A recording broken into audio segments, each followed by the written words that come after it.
Hey artists, this is Renika with Engage Art, and one of the questions we get a ton, probably our #1 question, is who is behind Engage Art? And I am sitting with our founder, the visionary of Engage Art, Bill Bantz.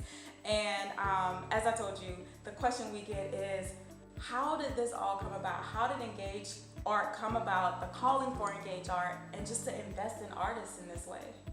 Well, right now we're in our home, and I was downstairs talking to God.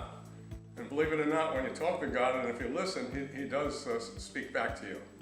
And so when I was downstairs, and I'm not a movie person, He told me to get some movies that Christians should have. So I went and I got those, and there were about 10 of them, and I put them downstairs on a shelf.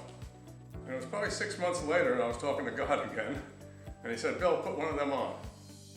And so I went over and looked at the stack, and on top was this one here, was, for some of you to know, is Braveheart. And I had seen Braveheart 25 years ago, and I'm not a movie person, so, but anyway, when God speaks, you need to listen. So I went over there and slit the sleeve and put the movie on, the DVD, and I started to watch it again. And in that, one of the first scenes is the great battle between the Scots and the Brits, and they're lined up on either side, and there's a field in between them, and the Scots are outnumbered by the Brits, and the Scots are in their clans, and so the movie goes on, and I'm going to paraphrase. The Scots are saying, "What the heck are we doing here? Let's go back to our little clan."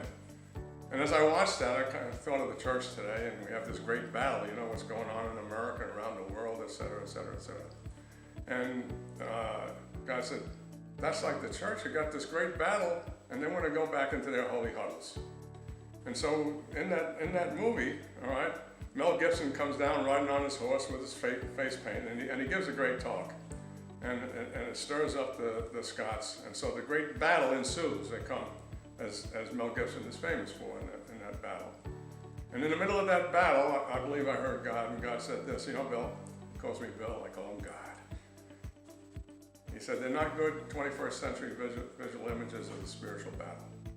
I want you to go out there and get them. And so I've learned that when God says something, I need to say, yes, sir. But as many of us have questions right after, well, what does that mean? And my question always is, certainly in the last 15 years, okay, God, but how are you going to do it? We have to realize He uses people. And so, and His response to me, He says, Bill, I'm going to use you and others. You go find the others. So that was the start of it. And then it was, okay, when God tells you to do something, you have to do something. And so I believe in teams. And so I started to look around, and God, when God tells you something, He's going to provide. So He told me to find others. And that's how it got started. And we have a great team that God built. I was obedient, but He brought the people around. And then we come together and we lock arms in order to fulfill the vision that God gave me. But I can't fulfill it. It's really the team that's doing it. So. Thank you. Thanks, Bill, for sharing that. So you guys have that question answered of how did Engage Art start? How did this calling start? And Braveheart had a huge role in that. Remember, guys, to take some time today to engage culture, engage scripture, and engage art.